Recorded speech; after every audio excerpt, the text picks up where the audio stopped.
오늘 보실 하나님 말씀은 고린도전서 7장 32절부터 35절입니다. 고린도전서 7장 32절부터 35절 말씀 보겠습니다.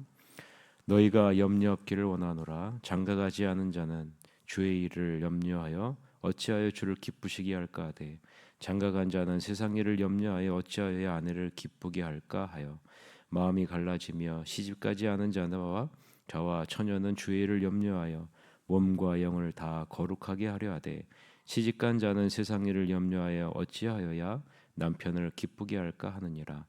내가 이것을 말하면 너희의 유익을 위함이라. 이 유익을 위함이요 너희에게 올무를 놓으려 함이 아니니 오직 너희로 하여금 이치에 합당하게 하여 흐트러짐이 없이 주를 섬기게 하려 함이라. 아멘. 오늘은 주의 일에 시선 고정, 흐트러짐 없이 섬기라라는 제목으로 하나님 말씀을 보겠습니다. 나는 여러분이 할 수 있는 한 복잡한 일에서 벗어나 살기를 바랍니다. 미혼이면 여러분은 주님을 기쁘시게 해드릴 수 있는 일에 마음껏 집중할 수 있습니다. 결혼한 사람은 자잘한 집안일과 배우자를 기쁘게 하는 일에 매이게 되고 신경 써야 할 수많은 요구에 매이게 됩니다. 미혼인 사람은 결혼한 사람이 서로를 돌보고 부양하기 위해 기울이는 시간과 에너지를 하나님의 온전하고 거룩한 도구가 되는데 쏟을 수 있습니다. 나는 여러분에게 도움을 주어 그 일을 가급적 용이하게 하려는 것이지 더 어렵게 하려는 것은 아닙니다. 내가 바라는 것은 여러분이 주님과 많은 시간을 보내면서 크게 주의를 빼앗기지 않는 생활 방식을 발전시켜 나가는 것이다 라는 것이 오늘 본문의 내용 관찰입니다. 오늘 본문을 우리가 보면서 눈여겨봐야 할 부분이 있죠. 여러분 어때요? 짧은 본문 안에서 여러분이 눈여겨봐야 할 부분 무엇이 느껴지셨습니까? 저는 6번이나 반복되어서 등장하는 염려라는 이 단어가 눈에 들어왔습니다. 우리가 읽은 본문은 짧은데 무려 염려라는 이 의미의 단어가 6번이나 반복되어져 사용되어졌기 때문이죠. 염려라는 단어는 헬라어로 메로스를 기초로 한 단어인데 이 메로스는 흐트러진다라는 의미를 담고 있습니다. 흐트러짐. 이 단어가 32절에 2번, 33절에 1번, 34절에 3번이나 쓰여졌습니다. 특히 34절에서는 갈라진다, 갈라지며라는 단어에 이 메로스가 쓰여져 있습니다. 바울이 강조하는 것은 결혼을 하지 말라는 것도 아니고 결혼을 하라는 것도 아니죠.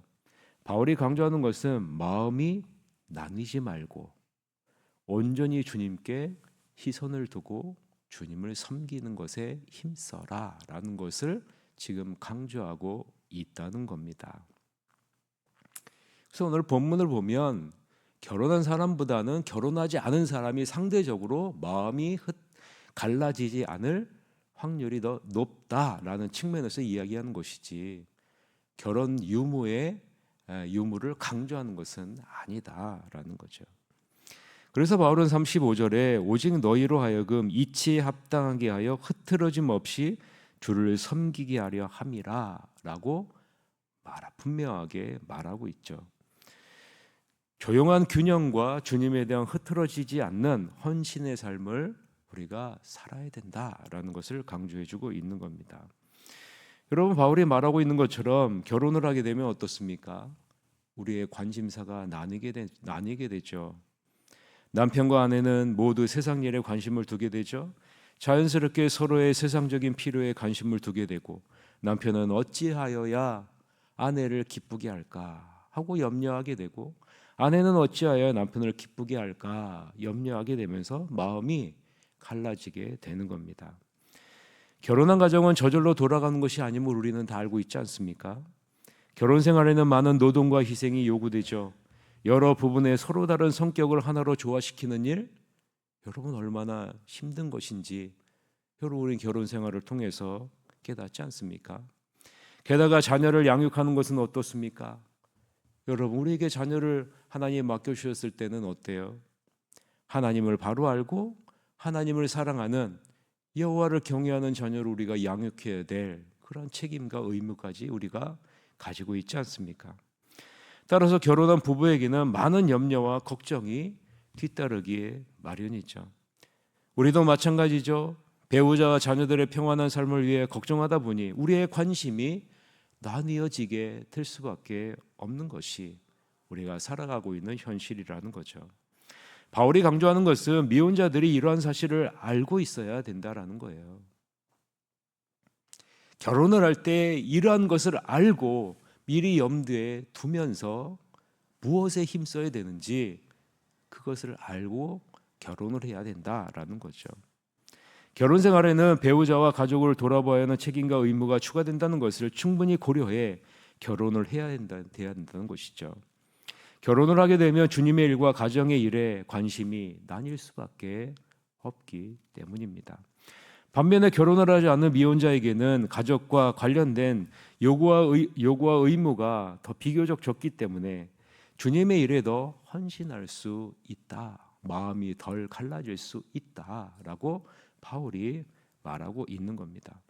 그래서 바울은 결혼한 사람들에게는 갈라짐이라는 염려라는 단어를 사용한 반면에 결혼하지 않은 사람에게는 거룩함이라는 단어를 사용하고 있는 겁니다. 34절 한번 보세요.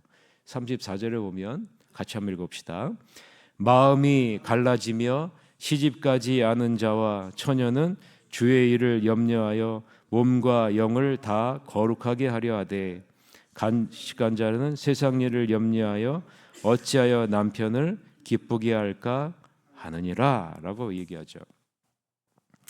여러분, 이것을 잘못 이해하시면 안 된다고 분명히 말씀드리죠. 결혼한 사람은 마음이 갈라지고 결혼하지 않은 사람은 거룩하다, 이런 의미가 아닙니다. 결혼을 하지 않은 사람이 몸과 영 모두에서 결혼한 사람보다 주님의 일을 위해 이 세상의 것들로부터 자신을 구별할 가능성이 더 크다라는 것을 말해주고 있는 겁니다. 그런 의미이지 결혼하지 않은 사람이 결혼한 사람보다 더 거룩하다, 그런 의미는 아니다라는 거죠. 따라서 결혼한 그리스도인들은 결혼한 것에 죄책감을 느낄 필요도 없고 결혼하지 않은 그리스도인들도 결혼을 하지 않은 것에 대해 죄책감을 느낄 필요가 없다라는 거죠. 바울이 강조하는 것은 결혼한 사람에게도 그리고 결혼하지 않은 사람에게도 유익이 되는 것이 무엇이냐, 유익이 되는 것이 무엇이냐. 결혼한 사람에게는 유익이 되는 것이 있고 결혼하지 않은 사람에게도 유익이 되는 것이 있는데 그것이 무엇인지를 바라보면서 가라라고 말하고 있는 거죠. 35절 같이 읽읍시다. 내가 이것을 말함은 너희의 유익을 위함이요 너희에게 올무를 노려함이 아니니 오직 너희로 하여금 이치에 합당하게 하여 흐트러짐이 없이 주를 섬기게 하려 함이라라는 거죠. 언뜻 보면 바울이 결혼하지 않은 것을 강조하는 것처럼 보이지만 그렇지 않습니다. 바울이 강조하는 것은 거룩함을 낳는 것은 성령의 특별한 사역이다라는 거죠. 따라서 결혼을 할 사람이든 결혼을 하지 않은 사람이든 무엇에 관심을 가져야 되느냐, 이것이 중요하다라는 거죠. 특별히 결혼한 사람은 마음이 나뉠 수밖에 없는 현실을 파악하고 더 힘써 주님을 기쁘시게 하는 일에 관심을 가져야 되는데 이전에는 혼자 했다면 결혼을 하면요 둘이 함께 할 수 있는 유익이 있는 거예요. 무슨 말씀인지 이해가 되세요? 이전에는 혼자 할 수 있었다면 결혼의 유익은 뭐냐면 둘이 힘써서 할 수 있다는 거죠. 마음이 나뉠 수밖에 없는 현실 속에서 그것을 파악하고 그것을 알고 둘이 더 마음을 합해서 힘써서 주님을 섬기는 일에 힘쓸 수 있다라는. 그래서 바울은 결혼과 미혼을요 무슨 단어를 사용하냐면 카리스마타라는 단어를 사용합니다. 이 카리스마타라는 것은 하나님의 은혜의 선물이다라는. 결혼이나 결혼하지 않는 미혼이나 하나님의 은혜로 주신 선물이다라고 말해주고 있는 겁니다. 결혼하지 않은 사람은 미혼이라는 카리스마에서 자신의 통합성을 발견해야 하고 결혼을 한 사람은 결혼이라는 카리스마에서 주님을 향한 나뉘어지지 않는 헌신을 확보해야 된다라고 말씀해주고 있는 겁니다. 여러분, 바울이 지금 무엇을 강조하고 있는 거예요? 단순성을 강조하고 있는 거예요. 마음이 나뉘지 말고 마음이 갈라지지 말고 마음이 흐트러지지 말고 단순하게 주님을 바라보면서 주님을 섬기는 일에 헌신하는 삶을 위해 힘써야 된다는 거예요. 세상은 우리의 마음을 흐트러뜨립니다. 우리의 마음을 갈라지게 합니다. 우리에게 다양한 염려와 근심과 이런 것들을 가져다 주죠. 그러나 여러분, 우리에게 말하고 있는 거예요. 단순하게 생각해라. 단순하게 생각해라. 우리의 삶의 목표가 하나님의 영광이라는 단순한 방향성을 갖고 있다라는 사실을 잊지 말라는 거죠. 그러면 혼인은 두 사람이 한 마음이 되어 하나의 방향성을 갖고 주의 일에 집중할 수 있는 관계가 되는 진정한 유익이 있다라고 말씀해주고 있는 겁니다. 말씀을 맺겠습니다. 하나님이 주신 은사는 무엇을 위해 주신 걸까요? 주님을 섬기기 위해 주신 것입니다. 하나님의 은사는 주님의 몸된 교회를 섬기기 위해서 주신 거예요. 교회의 유익을 위해서 주신 것이 은사예요. 근데 이 은사에는 무엇이 포함된다고 바울이 말합니까? 결혼도 포함된다는 거예요. 미혼도 포함된다는 거죠. 우리의 결혼 생활을 통해서 그리스도의 몸된 교회가 아름답게 세워져 나가야 돼요. 내가 미혼이라면 내가 미혼된 됨을 통해서 그리스도의 몸이 아름답게 드러나야 된다라는 것이죠. 결혼을 하는 것도 미혼도 하나님이 주신 은사라는 것을 잊지 말라는 겁니다. 결혼을 한 사람이나 결혼을 하지 않은 사람이나 주님을 섬기기 위해 최선을 다해야 된다는 거죠. 마음이 나뉘지 않고 흐트러짐 없이 주님을 섬기는 일에 최선을 다하라.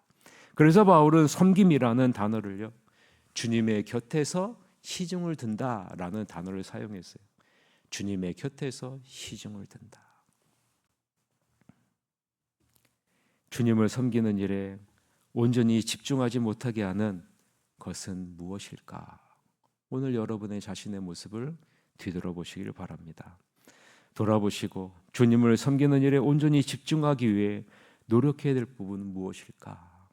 여러분이 여러분의 큐티 노트책에 적어보시고 오늘 하루 주님을 온전히 섬기는 자로 나아가는 우리의 시선이 고정되고 흐트러짐 없이 주님 앞에 나아가는 하루 되시기를 주님의 이름으로 간절히 축원합니다. 기도하시겠습니다.